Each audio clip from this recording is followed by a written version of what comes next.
Assalamualaikum warahmatullahi wabarakatuh.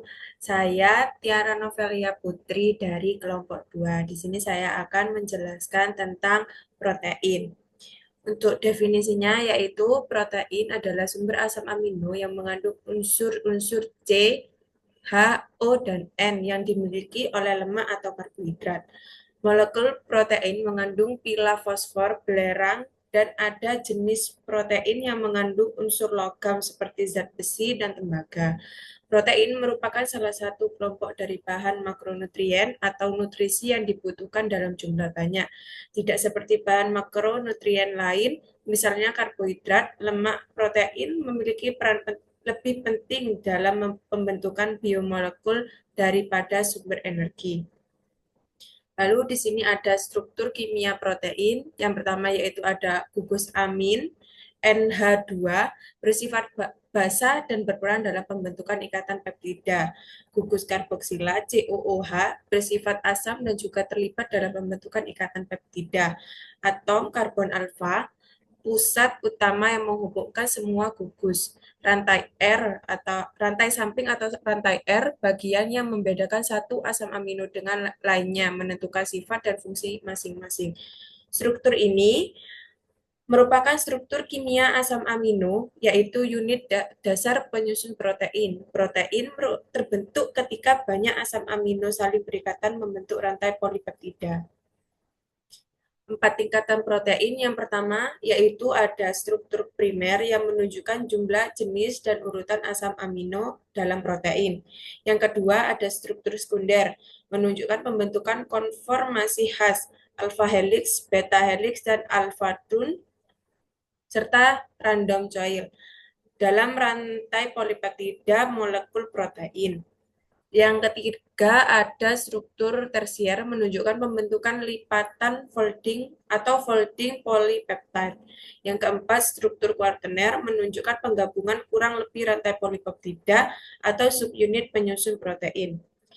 Ini gambar dari 4 tingkatan protein tersebut. Yang ini yaitu primer, sekunder, tersier, dan kuartener. Protein secara struktur yaitu yang pertama ada protein berserat, protein dengan rantai polipeptida yang panjang dan paralel, seringkali tidak larut dalam air. Contohnya yaitu ada kolagen, kulit, kulit dan tulang rawan, serta ada keratin, rambut, dan kuku. Protein globular yaitu protein berbentuk bulat atau elips dengan rantai polipeptida yang berlipat-lipat. Protein ini menunjukkan larut dalam air. Contohnya ada enzim, insulin, dan albumin. Protein secara fungsi, yang pertama yaitu ada enzim mempercepat reaksi kimia dalam tubuh. Yang kedua ada hormon mengatur fungsi tubuh seperti insulin yang mengontrol gula darah. Antibodi membantu melawan infeksi bakteri atau virus. Yang keempat ada protein transport memindahkan molekul seperti hemoglobin yang membawa oksigen. Yang kelima ada protein penggerak berkontribusi pada pergerakan otot seperti miosin. Protein struktural memberikan bentuk dan dukungan pada sel dan jaringan seperti kolagen dan keratin. Berdasarkan gugus tambahan atau protein konjugasi, yang pertama yaitu ada lipoprotein, protein yang terikat pada lipid atau lemak, misalnya pada membran sel.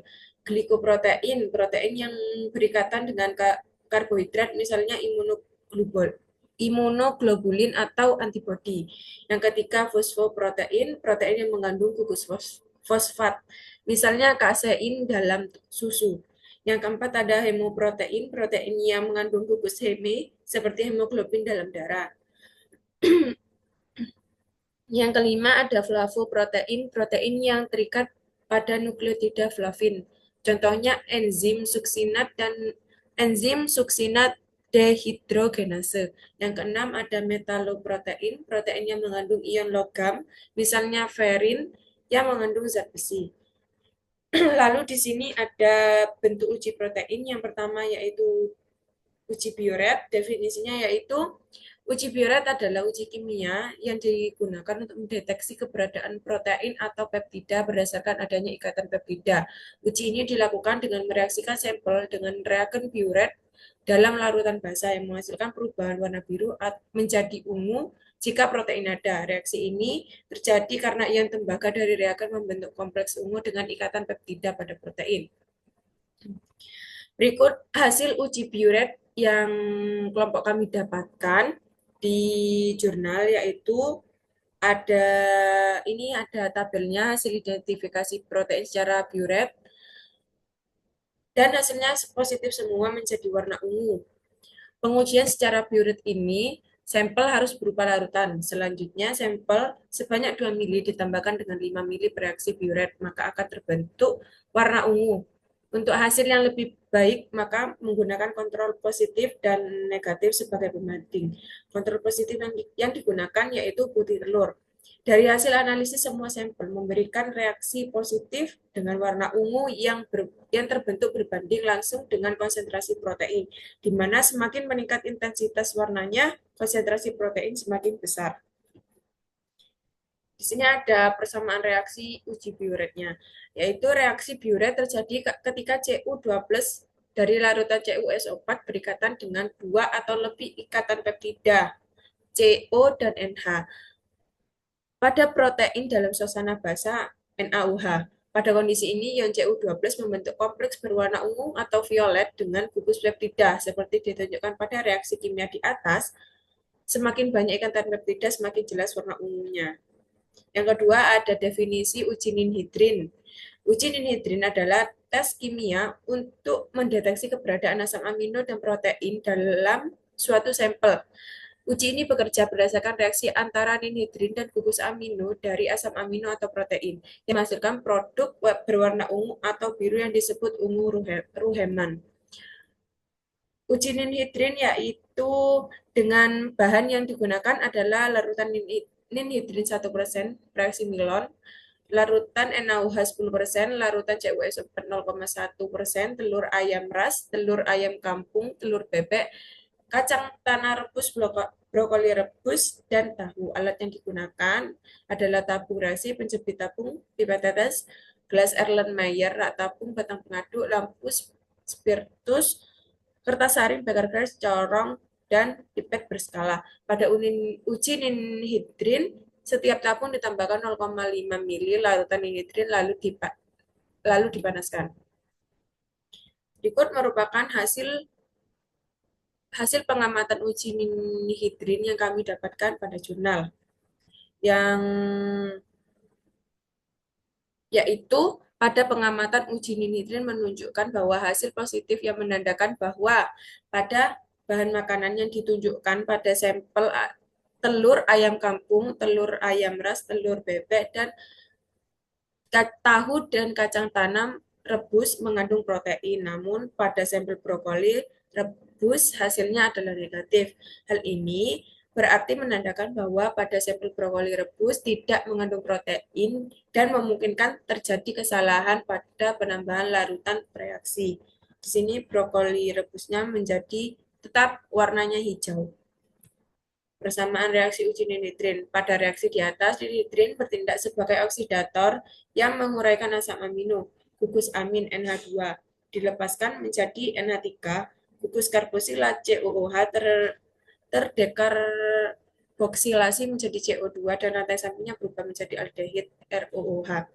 Selama proses ini, ninhidrin sendiri tereduksi menghasilkan bentuk hidrindantin amonia yang dilepas kemudian bereaksi kembali dengan ninhidrin teroksidasi dan hidrindantin sehingga terbentuk kompleks Ruheman purple yang menghasilkan warna ungu sebagai tanda positif adanya asam amino. Yang ketiga yaitu definisi uji Milon. Uji Milon adalah uji kimia kualitatif yang digunakan untuk mendeteksi keberadaan asam amino tirosin dalam suatu protein. Reaksi Milon atau campuran merkuri nitrat dalam asam nitrat akan bereaksi dengan gugus fenol pada tirosin dan menghasilkan warna merah bata setelah pemanasan. Jika warna merah muncul, berarti sampel mengandung protein yang memiliki tirosin. Sampel penelitian yang digunakan dalam penelitian ini yang ada pada jurnal yaitu kacang hijau. Di sini ada pembuatan tepung kacang hijau yang awalnya dari kecambah, yaitu untuk pembuatan kecambahnya dilakukan dengan cara kacang hijau ditimbang sebanyak 250 gram, lalu direndam dalam 250 air selama 12 jam. Kemudian ditiriskan lalu ditebarkan pada wadah yang berlubang-lubang dan ditutupi kain. Setiap 6 jam sekali disemprot dengan air menggunakan hand sprayer.